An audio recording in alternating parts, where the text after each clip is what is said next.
vez que a gente tem segurança de algo ou de alguma coisa, certamente a base é fraca. Você não conhece de forma profunda e verdadeira daquilo que está se falando. Um exemplo que eu trouxe, o médico, né? Médico clínico geral. Você sente uma dor no ouvido, vai ao clínico geral, ele vai olhar, ele até identifica aonde é a dor, mas ele não ele não tem o estudo suficiente para dar um diagnóstico correto sobre o que você tem dentro do ouvido, porque ele não é especialista, ele não domina a matéria, ele não vai saber nem dar o diagnóstico, nem te passar o remédio para tratar aquilo. O que ele passa ali a princípio é algo para amenizar, tipo um SOS, né? Mas não é resolver o problema. E aí ele te encaminha para o especialista, para o cara que realmente entende do que está falando. E é lá, nesse especialista, que você vai resolver o seu problema de ouvido. Assim como eu estava sentindo muita dor na coluna, eu marquei um clínico geral e falei com ele, e ele me encaminhou para o ortopedista. Quando eu cheguei no ortopedista, ele nem encostou a mão em mim, ele simplesmente falou aonde dói e me mostra. Quando eu mostrei, ele simplesmente falou, vamos fazer só um raio-x para a gente ter certeza, para identificar, mas você está com uma hérnia de disco, né? E já me deu a medicação correta para me tirar daquela dor, daquela crise.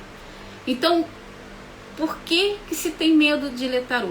Porque não estudou, né? Muitas vezes eu conheço muita gente que acha que ler tarô é simplesmente abrir as cartas e vai baixar uma entidade ali ou uma vidência ali e você vai sair lendo tudo. E não é assim.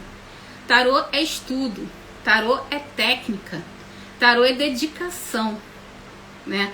Existem casos de videntes que leem tarô? Existe, mas aí não é ele. Aí é a entidade dele, aí é outra história.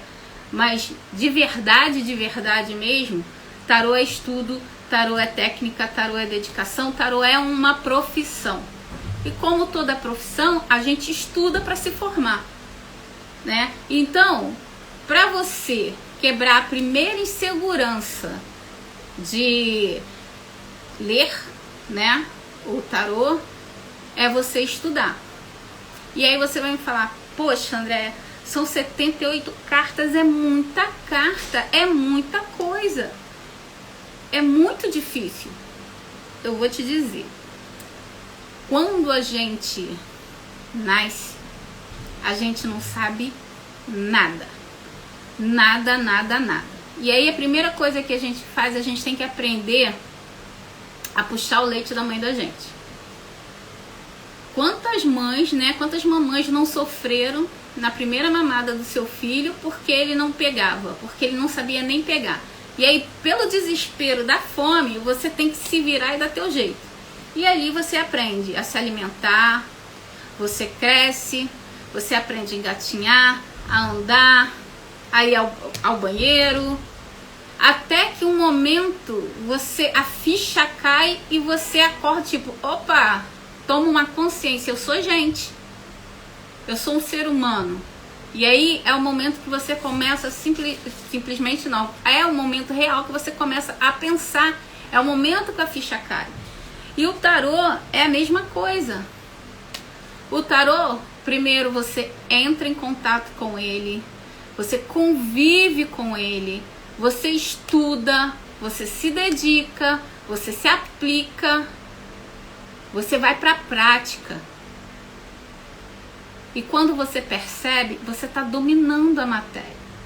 E quando você olha para trás, aquelas 78 cartas que você achou que era muita coisa, já ficou no passado, fichinha.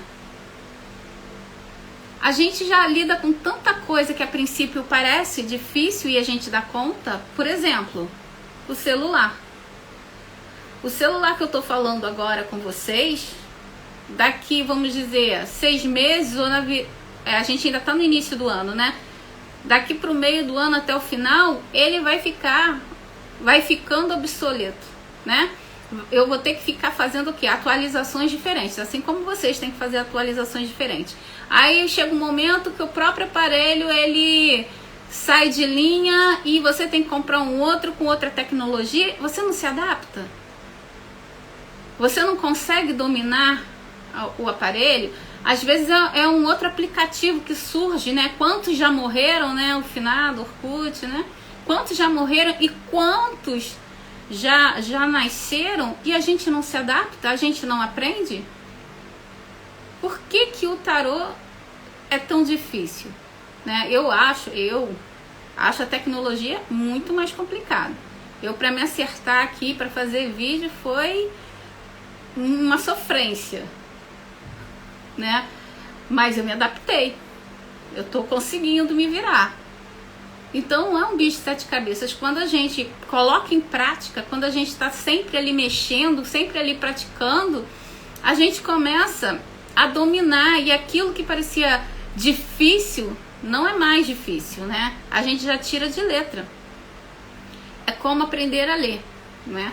A gente cresce, a gente se dá conta que a gente chega um momento que os nossos pais matriculam a gente na escola porque a gente precisa ler e escrever corretamente. A gente fala, mas a gente precisa ler e escrever corretamente. A gente precisa ser instruído para a vida, para o mundo, e a gente vai para a escola.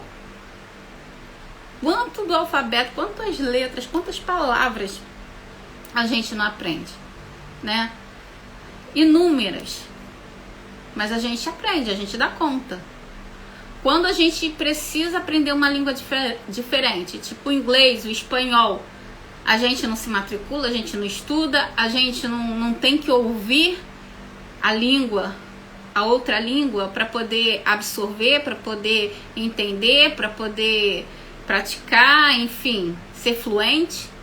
Assim é o tarô também. A gente pode botar que o tarô é como se fosse uma outra língua que a gente vai aprender o alfabeto através das imagens, né? E cada carta com sua imagem arquetípica vai ter uma linguagem diferente. E a gente aprende, não é tão complicado como muitos falam, né? Ou porque não querem passar o conhecimento, ou medo, simplesmente medo, porque acha que não dá conta. Pelo contrário, se dá conta sim.